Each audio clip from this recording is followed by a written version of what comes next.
On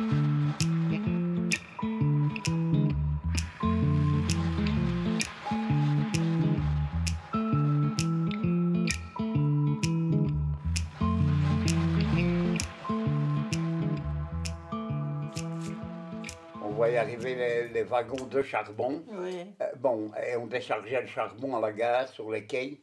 Et là, les camions venaient chercher le charbon. Pour nous, le charbonnage, c'était ça. Quand on met une pelletée de charbon dans son poêle, on ne peut pas s'imaginer ce que ça représente comme souffrance. Quand il y a eu la catastrophe, alors on a commencé à parler. Et alors on a su, enfin moi, j'ai su ce que c'était parce que je ne savais pas. Je savais bien qu'ils allaient dans le fond, mais qu'ils avaient qu'ils avaient dur, quoi. Je pense que la catastrophe éveille nos sens au travail d'un mineur, à ses dangers. C'est comme ça que tout le monde a été émotionné au profond d'eux-mêmes. Bon, ça a réveillé les esprits, bien sûr.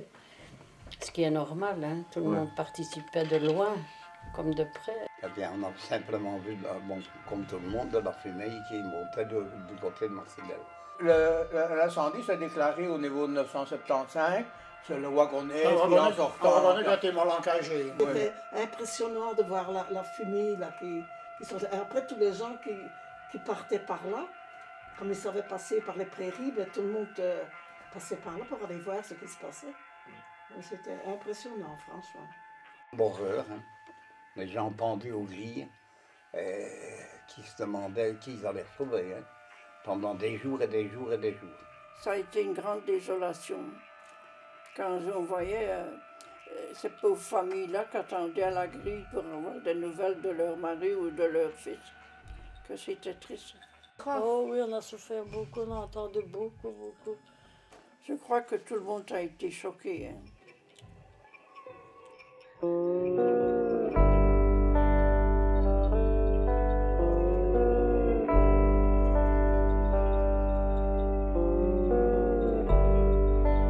puis il faut dire que ça a été le coup de grâce de l'exploitation des mines en Belgique, hein, parce que ça a décliné, et puis quelques années après, ben, il y avait plus On rien. a fermé tout. Tandis quand on a fermé le charbonnage, c'était la dégringolade. J'ai connu la fermeture du dernier charbonnage du bassin ici, le Roton en Farcienne. 84. Ça a été... c'est effrayant, quoi. Hein. L'un après l'autre, ils tout fermaient. Et on voyait ces gens-là en file qui allaient pointer. Toutes les nationalités. Hein. Les Polonais sont venus avec du charbon, presque moitié prix. C'est pour ça qu'on a fermé le charbonnage. Hein. Ça. Et les directeurs des mines, qu'est-ce qu'ils ont fait? Ben, ils ont retiré leurs pions. Ils sont disparus à l'étranger. Hein. C'est moins cher chez l'un, on va chercher l'un. C'est moins chez l'autre, on quitte celui-là, on va chez l'autre. Comment je veux dire, les verreries, on continue à fermer. Alors qu'est-ce qui restait? Tout arrête en même temps. Les usines sidérurgiques, le charbonnage, tout arrêtait plusieurs en même temps. Hein. Ça a été la ruine de la Wallonie d'ailleurs. Je crois que ça a été le début de la pauvreté en Belgique, quand on a arrêté tout ça. Premier, les mineurs.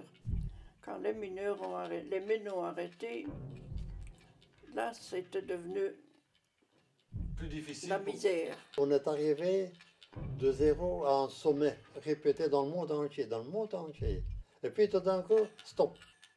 On n'avance plus. C'est ça que je ne comprends pas. Mais quand on a eu fermé toutes ces choses-là, il a fallu se recycler dans d'autres histoires. Et là, on a vu le progrès. Et on est arrivé à l'informatique après. Tellement ça allait vite, il fallait se recycler. Tout le monde devait se recycler. On était émerveillés par le progrès. Ça a été rapide, il est toujours rapide. Aujourd'hui, on fait ça, on l'améliore et puis on change, c'est déjà au nouveau. C'est fantastique. Et après, ça a été très vite pour la modernisation.